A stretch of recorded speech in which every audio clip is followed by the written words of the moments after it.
나의 성적표. 성경은 결산의 때가 있음을 말합니다. 우리의 모든 말, 행동, 이런 것에 대해서 결산하게 된다고 말합니다. 하나님이 이 땅에 보내신 목적과 부르심에 대한 결산이 있습니다. 하나님이 우리에게 주신 축복과 은혜와 사랑에 대한 결산이 있습니다. 마태복음 12장 36절에서 37절을 보겠습니다. 내가 너희에게 말한다. 사람들은 심판날에 자기가 말한 온갖 쓸데없는 말을 해명해야 할 것이다. 너는 내가 한 말로 무죄 선고를 받기도 하고 유죄 선고를 받기도 할 것이다. 결산이 있다는 것은 충성스러운 그리스도인들에게는 기다리고 소망하는 기쁜 날입니다. 그날의 모든 수고와 노력에 대한 상급이 있습니다. 그날은 영광의 날입니다. 그러나 믿지 않는 자들과 불순종한 사람들에게는 결산의 날이 두려운 날이 될 것입니다. 학생이 시험을 두려워하는 것보다 더 심한 날이 될 것입니다. 그날은 모든 것을 빼앗기는 날이며 수치를 당하고 형벌과 책망을 받으며 쫓겨날 것이기 때문입니다. 이 결산은 내가 하는 것이 아니라 내게 생명을 준 주님이, 능력을 준 주님이, 나를 향한 계획을 가지고 계신 주님이 하실 것입니다. 나의 인생, 나의 이룬 업적, 나의 말, 행동까지 판단할 것입니다. 그렇기 때문에 인생을 내 맘대로 살면 안 됩니다. 생명을 주신 분의 뜻과 계획과 부르심에 따라 살아야 합니다. 그래야 칭찬과 상과 영광이 있는 것입니다. 결산이 있다는 것은 우리가 충성되게 살아야 함을 말해줍니다. 마태복음 25장은 결산의 때를 잘 말해주고 있습니다. 종들에게 달란트를 주고 결산을 합니다. 믿고 순종한 자들은 반드시 갑절 이상의 결과와 성공을 얻게 됩니다. 그러나 불신앙과 불순종을 한 종에게는 모든 것을 빼앗기고 헛된 인생이 되게 됩니다.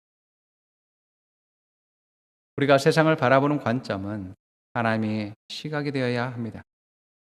세계는 하나님이 말씀하신 대로 만들어졌고 이루어졌으며 앞으로도 그대로 될 것입니다. 그렇기 때문에 지금 날이 어두워지는지 밝아지는지를 볼 수 있어야 합니다. 그래야 집으로 돌아갈 준비를 할 수 있는 것입니다. 뿐만 아니라 마지막 때, 심판의 때가 가까이 왔음을 알 때 남은 시간이 많지 않다는 것을 깨달아 인생을 낭비하지 않게 됩니다. 시간이 얼마 없다고 했을 때 가장 중요한 것은 내 인생에 대한 하나님의 부르심, 사명에 대한 책임을 다하는 것입니다. 누가복음 12장 42절에서 48절을 보겠습니다. 주님께서 말씀하셨다. 누가 신실하고 슬기로운 청직이겠느냐? 주인이 그에게 자기 종들을 맡기고 제때에 양식을 내주라고 시키면 그는 어떻게 해야 하겠느냐? 주인이 돌아와서 볼 때에 그 종이 그렇게 하고 있으면 그 종은 복이 있다. 내가 진정으로 너희에게 말한다. 주인은 자기의 모든 재산을 그에게 맡길 것이다. 그러나 그 종이 마음속으로 주인이 더디 오래라고 생각하여 남녀 종들을 때리며 먹고 마시고 취하여 있으면 그가 예상하지 않는 날, 그가 알지 못하는 시각에 그 주인이 와서 그 종을 몹시 때리고 신실하지 않는 자들이 받을 벌을 내릴 것이다. 주인의 뜻을 알고도 준비하지도 않고 그 뜻대로 행하지도 않은 종은 많이 맞을 것이다. 그러나 알지 못하고 매맞을 일을 한 종은 적게 맞을 것이다. 많이 받은 사람에게는 많은 것을 요구하고 많이 맡긴 사람에게는 많은 것을 요구한다. 말씀은 주인이 맡긴 일에 대한 결산이 있다고 말합니다.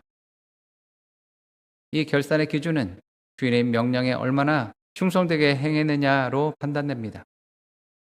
맡기는 자, 물건에 대한 결산이 있습니다. 맡긴 사람에 대한 결산이 있습니다. 결산에서 칭찬과 상은 은혜를 다른 사람들과 나눌 때 있습니다. 사람들을 사랑하고 섬기고 양육하고 돌봐줄 때 상과 칭찬이 있습니다. 결사는 사명을 가진 모든 그리스도인에게 마지막 때 보상을 위해서 준비된 것입니다. 그렇기 때문에 결사는 그리스도 밖에 있는 사람들에게는 해당 사항이 없습니다. 성경은 불신자들은 이미 심판받았다라고 말하는 이유가 바로 이것입니다. 달란트 비유를 보면 주인이 종들에게 주인이 돌아올 때까지 임무를 맡겨줍니다. 그리고 돌아와서 사명을 잘 감당한 사람들에게 칭찬과 상과 잔치에 초대합니다. 마태복음 25장 14절에서 19절을 보겠습니다. 또 하늘나라는 이러한 사정과 같다. 어떤 사람이 여행을 떠나면서 자기 종들을 불러서 자기의 재산을 그들에게 맡겼다. 그는 각 사람의 능력을 따라 한 사람에게는 5달란트를 주고 또 한 사람에게는 2달란트를 주고 또 다른 한 사람에게는 1달란트를 주고 떠났다. 5달란트를 받은 사람은 곧 가서 그것으로 장사하여 5달란트를 더 벌었다. 2달란트를 받은 사람도 그와 같이 하여 2달란트를 더 벌었다. 그러나 1달란트 받은 사람은 가서 땅을 파고 주인의 돈을 숨겼다. 오랜 뒤에 그 종들의 주인이 와서 그들과 셈을 하게 되었다. 5달란트를 받은 사람은 5달란트를 더 가지고 와서 말하기를 주인님, 주인께서 5달란트를 내게 맡기셨는데 보십시오. 5달란트를 더 벌었습니다. 하였다. 달란트 비유에서 주인은 종에 따라 각각 다른 달란트를 줍니다. 주인은 종을 잘 알고 있었으며 그 종의 재능에 맞게 달란트를 배분해 주었습니다. 그렇기 때문에 결과를 내지 못하는 것은 주인의 판단의 문제가 아니라 종의 태도의 문제였습니다. 1달란트 받은 사람이 결과를 내지 못하는 이유는 첫째로 주인을 믿지 못한 것이며 둘째로 명령대로 하지 않았기 때문에 결과를 얻지 못했습니다. 셋째로 주인의 유익을 위한 선택을 하지 않았습니다. 이것은 모든 그리스도인, 하나님 나라와 의를 위해서 사는 사람들, 사명을 가진 사람들 모두가 가져야 될 자세입니다. 먼저 우리는 주님이 주신 것과 주님의 판단을 믿어야 됩니다. 주님이 어떠한 일과 사명을 주셨든지 어떤 은사, 은혜와 축복을 주셨든지 언제나 주님이 옳다는 믿음을 가져야 합니다. 그리고 주님이 명령하신 것에는 반드시 배 이상의 결과가 있을 것을 믿어야 합니다. 지금의 상황과 결과는 그러한 결실이 보이지 않는다 할지라도 어려움과 문제들이 많아 보일지라도 우리는 믿음을 선택해야 합니다. 내가 결과를 얻지 못했다 할지라도 주님은 항상 옳습니다. 주님의 명령과 판단은 항상 옳다는 것을 인정해야 합니다. 뿐만 아니라 내가 해야 하는 것은 오직 명령대로 행하는 것임을 기억해야 합니다. 판단은 내 몫이 아닙니다. 결사는 내 판단으로 하는 것이 아닙니다. 판단은 주님이 하시는 것이고 나는 오직 명령한 대로 할 뿐입니다. 비록 지금 배의 결실이 보이지 않아도 명령한 대로 행해야 합니다. 이것이 종의 자세입니다. 그러면 언제까지 이 일을 행해야 될까요? 내가 판단하기에 이 일이 되지 않고 결과가 없기 때문에 일을 그만둬야 될까요? 내가 판단하기에 이 일이 잘 되어서 몇 배의 결실을 얻었기 때문에 그만둬야 할까요? 사명은 결과와 상관없이 주인이 오실 때까지 해야 할 일입니다. 우리는 주님이 이 땅에 재림하시든지 아니면 내가 주님께 가든지 이러한 상황이 아니면 끝까지 충성해야 합니다. 문화의 비유는 달란트 비유와 비슷하지만 배경이 다르고 보상이 다릅니다. 누가복음 19장 12절에서 15절 말씀을 보겠습니다. 그래서 예수께서 말씀하셨다. 귀족 출신의 어떤 사람이 왕위를 받아가지고 돌아오려고 먼 나라로 길을 떠날 때 자기 중 10사람을 불러다가 10문화를 주고서는 내가 올 때까지 이것으로 장사를 하여라 하고 말하였다. 그런데 그의 시민들은 그를 미워함으로 그 나라로 사절을 뒤따라 보내서 우리는 이 사람이 우리의 왕이 되는 것을 원하지 않습니다 하고 말하게 하였다. 그러나 그 귀족은 왕위를 받아가지고 들어와서 은혜를 맡긴 종들을 불러오게 하여 각각 얼마나 벌었는지를 알아보자 했다. 한 귀족이 황제로부터 왕위를 받게 되었습니다. 떠나기 전에 주인이 종 10명을 불러 각각 한 문화를 주고 장사하도록 했습니다. 그런데 그 백성들과 귀족들 중에는 이 귀족이 왕이 되기를 원치 않았던 무리들이 있었습니다. 그래서 예비 왕과 함께 가는 사절단 무리 중에 황제 앞에서 왕을 반대하는 증언을 하도록 사람을 심어놨습니다. 이들은 황제에게 이 귀족이 자신들의 왕이 되는 것을 원치 않습니다. 이곳에 있는 백성들은 왕을 싫어합니다 라고 발언했습니다. 그러나 결국 황제는 이 귀족을 왕으로 임명합니다. 이제 왕이 된 귀족은 집으로 돌아와서 종들을 결산합니다. 모두 같은 금액의 한 문화를 받았지만 결과는 모두 달랐습니다. 왕은 대결실을 가지고 온 종들을 칭찬하고 그 금액에 해당하는 도시를 주었습니다. 그러나 한 종은 아무 결실을 얻지 못했습니다. 이 사람은 왕을 반대하는 사람 중 한 사람이었습니다. 누가복음 19장 20절에서 21절을 보겠습니다. 또 다른 한 종이 와서 말하였다. 주인님 보십시오. 주인이 한 문화가 여기 있습니다. 나는 이것을 수건에 싸서 보관해 두었습니다. 주인님은 야무진 분이라서 맡기지 않는 것을 찾아가시고 심지 않은 것을 거두심으로 나는 주인님을 무서워하여 이렇게 하였습니다. 이 종은 주인을 악한 사람으로 생각하였습니다. 주인은 일할 수 있는 씨앗과 도구와 밭을 주지 않으면서 결실을 내라고 하는 악한 사람이라고 하는 것입니다. 주인은 노력과 수고하지 않으면서 결실을 얻으려고 하는 악한 사람이라고 말합니다. 그러한 주인에게 결실을 바치지 않을 때 주인은 종들을 엄하게 다스리는 악한 사람이라고 말합니다. 정말 그럴까요? 아닙니다. 그랬다면 다른 사람들도 결과를 얻지 못하는 것이 당연하였습니다.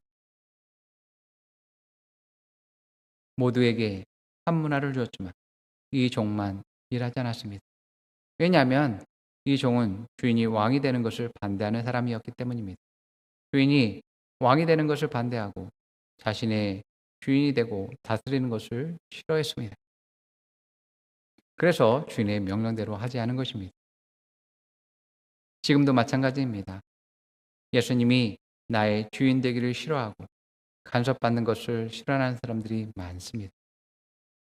내 인생에서 사라져 달라고 말하는 사람들이 있습니다. 내 마음대로 살게 해달라고 말하는 사람들이 있습니다. 이런 사람들의 특징은 주인의 뜻대로 명령대로 하지 않는다는 것입니다. 자신의 뜻대로 자신이 원하는 대로 삽니다. 그러나 이러한 사람들도 주님이 오시기 전에는 계속해서 인내하시고 권면하시고 기다려 주실 것입니다.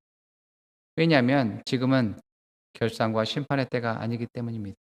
지금은 은혜의 때이고 주님은 한 사람이라도 어찌하든지 포기하지 않고 계속 권면하십니다. 가르치는 자, 양육하는 사람들의 어려운 일은 바로 이것입니다.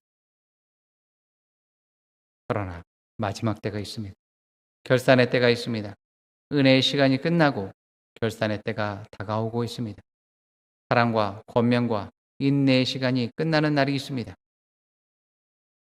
그때에는 주인을 믿지 않을 뿐만 아니라 왕이 되는 것을 반대하고 황제 앞과 백성들 앞에서 적극적으로 반대했던 사람들에 대한 심판이 있을 것입니다. 왕은 반대하는 세력들과 반대하는 종들을 군대를 시켜 진멸하도록 명령할 것입니다. 내가 지금 많은 것을 가졌고 과거에 얼마나 잘 나갔는지는 중요하지 않습니다. 내 밑에 얼마나 많은 사람이 있고 얼마나 많은 일을 했고 칭찬받았는지는 중요하지 않습니다. 이 모든 것들은 주님의 축복과 은혜가 아니면 누릴 수 없는 것입니다. 이 모든 것은 주님의 것입니다. 그렇기 때문에 내 자랑이 될 수 없는 것입니다. 주인은 종들에게 주인의 모든 재산을 주었다고 합니다. 주인은 맡겨진 사람들을 먹이고 양육하고 성장시키며 주인의 집을 위해서 사용하라고 맡겼습니다. 그런데 받은 것을 가지고 내 욕심을 채우는 데 사용하고 땅에 묻어둔다면 책망을 받게 될 것입니다. 받은 것을 어떻게 사용하는가는 내 선택입니다. 그리고 결산 때 받는 모든 것도 내 책임입니다. 모든 일에는 끝이 있습니다. 세상도 끝이 있습니다. 그리고 주인이 올 때가 있습니다. 받은 것을 돌려드릴 때가 있습니다. 우리가 한 모든 일에 대해서 불을 지나게 될 것입니다. 우리는 이 시대와 때를 보면서 주님의 올 때가 멀지 않았다는 것을 항상 인식해야 합니다. 그리고 주님이 내게 맡긴 일이 무엇인지 항상 인식해야 합니다. 그 사명과 부르심에 따라 믿음과 충성을 선택해야 합니다. 그럴 때 마지막 때는 기쁨의 날이며 칭찬과 잔치의 날이며 상급과 영광의 날이 될 것입니다. 그리고 주님 오실 날을 기다리며 주 예수여 어서 오시옵소서라고 찬송할 것입니다. 따라 고백하세요. 나는 말씀으로 세상을 봅니다. 나는 주님의 때를 준비합니다. 나는 주님의 때를 기다립니다. 나의 사명에 믿음으로 반응합니다. 나의 사명에 성실함으로 반응합니다. 나의 사명에 충성으로 반응합니다. 나는 주인의 유익을 위해 선택합니다. 주님의 명령과 판단은 항상 옳습니다. 나는 은혜를 은혜되게 합니다. 나는 축복을 흘려보냅니다. 나는 은사를 흘려보냅니다. 나는 사랑을 흘려보냅니다. 결산은 나의 잔칫날입니다. 결산은 나의 상급과 트로피입니다. 결산은 영광의 날입니다.